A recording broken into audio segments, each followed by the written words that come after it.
Et on se retrouve donc pour cette revue de presse de l'économie.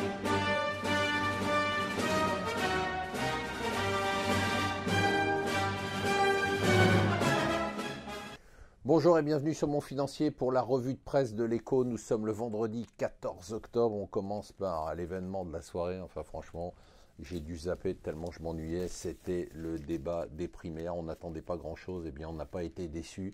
Il n'y avait rien. D'abord, on avait l'impression que c'était, à part l'ami Jean-Frédéric Poisson, on avait l'impression d'avoir la photo d'un gouvernement Sarkozy, puisqu'ils y étaient quasiment tous, avec Sarkozy en plus au milieu. On avait l'impression d'être à la sortie d'un conseil des ministres. Bon, ils ont tout compris, ça y est, ils sont allés à la rencontre des Français. Les Français leur ont dit ce qu'ils voulaient et ils vont nous le donner. Donc ça y est, tout va bien à partir des élections. Si la droite passe, on va être très heureux. Bon, passons à autre chose et à des choses plus intéressantes. Très intéressant, les dossiers dans le Wall Street Journal qui nous expliquent quand même le manque de lisibilité de l'économie américaine. Elle n'est pas conjoncturelle, elle est structurelle. Ce que nous explique le Wall Street Journal, c'est qu'en fait, on ne peut plus avoir de lisibilité sur la consommation parce qu'on n'a plus de lisibilité sur l'emploi. Et qu'on n'a plus de lisibilité sur l'emploi à cause de la technologie. Le Wall Street Journal nous montre l'évolution de l'emploi. Alors c'est frappant, hein, bien évidemment, du fait de la robotisation, du fait de la technologie. On a aujourd'hui d'abord des secteurs comme l'informatique et l'électronique dans lequel les emplois ont chuté de 50% en 15 ans. 50% en 15 ans, hein, c'est quand même brutal.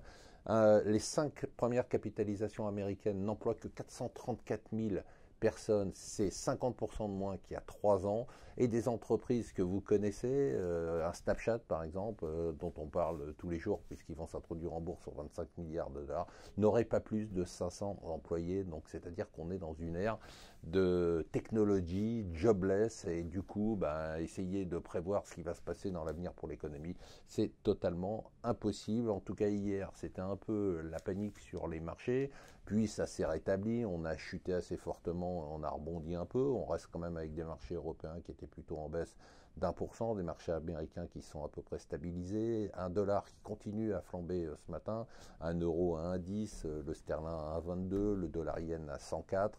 On a entériné une sorte de hausse des taux a priori pour le mois de décembre. On pourra encore avoir des surprises. On sent une certaine inquiétude du côté des marchés.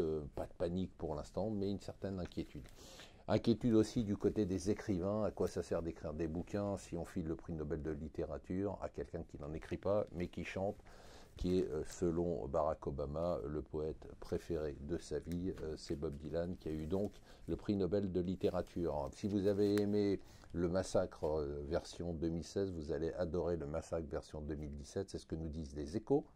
Les Échos nous expliquent que ça va vous gâcher le week-end qu'en 2017, les tarifs bancaires qui ont déjà explosé vont continuer à exploser. En fait, les taux d'intérêt baissent et donc pour vous faire payer ça, les banques vont vous faire monter les tarifs bancaires et notamment les frais de tenue de compte. Voilà, on tenait à terminer sur une bonne nouvelle. Non, la bonne nouvelle, c'est que ce soir, n'oubliez pas, à 19h, vous avez C'est votre argent. Ça va être une émission très très chaude. Voilà, bonne journée.